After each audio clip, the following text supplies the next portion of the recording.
অনেকেই শুকনো চালের গুঁড়া দিয়ে চিতল পিঠা তৈরি করতে পারেন না, তবে আজকে আমি শুকনো চালের গুঁড়া দিয়েই কিন্তু চিতল পিঠা তৈরি করব এবং দুধ চিতই পিঠা তৈরি করব। হ্যালো ফ্রেন্ডস, আসসালামু আলাইকুম। আজকের রেসিপিতে স্বাগতম জানাচ্ছি। প্রথমে চালটাকে ভিজিয়ে রেখেছিলাম, মানে শুকনো চালের গুঁড়াটাকে ভিজিয়ে রেখেছিলাম, ভিজিয়ে তারপরে ব্লেন্ডারে একটু ব্লেন্ড করে নিয়েছি।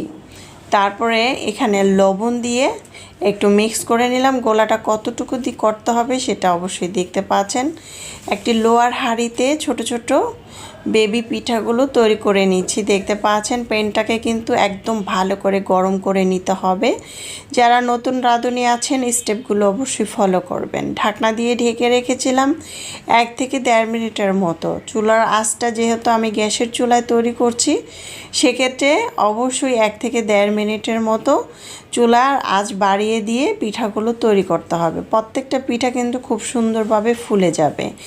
আগে থেকে 2 লিটার দুধ আমি জাল করে একদম ঘন করে নিয়েছি, দেখতে পাচ্ছেন একদম বলক চলে এসেছে। এ পর্যায়ে আমি এখানে গুড় দিয়ে দিব। আপনারা চাইলে কিন্তু এখানে চিনি অ্যাড করতে পারেন।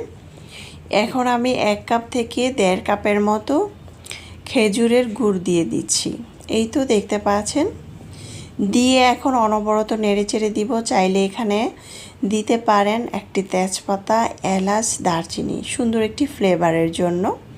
দিয়ে তারপরে বলক যখন চলে আসবে তখন এটাকে উঠে ফেলে দিতে হবে।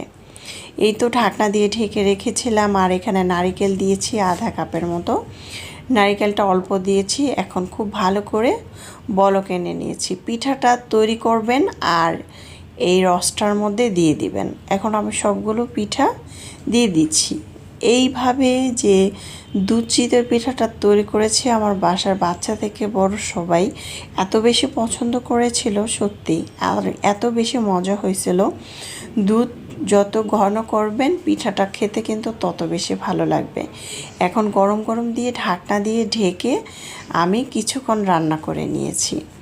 নিয়ে তারপরে একদিন একটু ফ্রিজে রাখতে পারেন, না চাইলে কিন্তু গরম গরমে আমি বাটিতে পরিবেশন করে নিচ্ছি। কিছুক্ষণ রেখে দিলেই কিন্তু পিঠাটা একদম ফুলে ডাম্বুস হয়ে যাবে। যাই হোক, রসটা একদম ভিতরে চলে যাবে।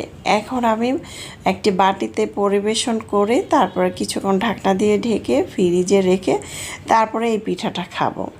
এই পিঠাটা বাসার সবাই, বাচ্চা থেকে বড় সবাই চেটেপুটে খাবে, এত বেশি মজা হয়েছিল। এই বেবি পিঠাগুলো কিন্তু খেতে অনেক বেশি মজা হয়। দেখতে পাচ্ছেন কতটা নরম তুলতুলে সফট হয়েছে। এই পিঠাগুলো খেতে জাস্ট ওয়াও। চাইলে এই রেসিপিটা আপনারা ট্রাই করতে পারেন।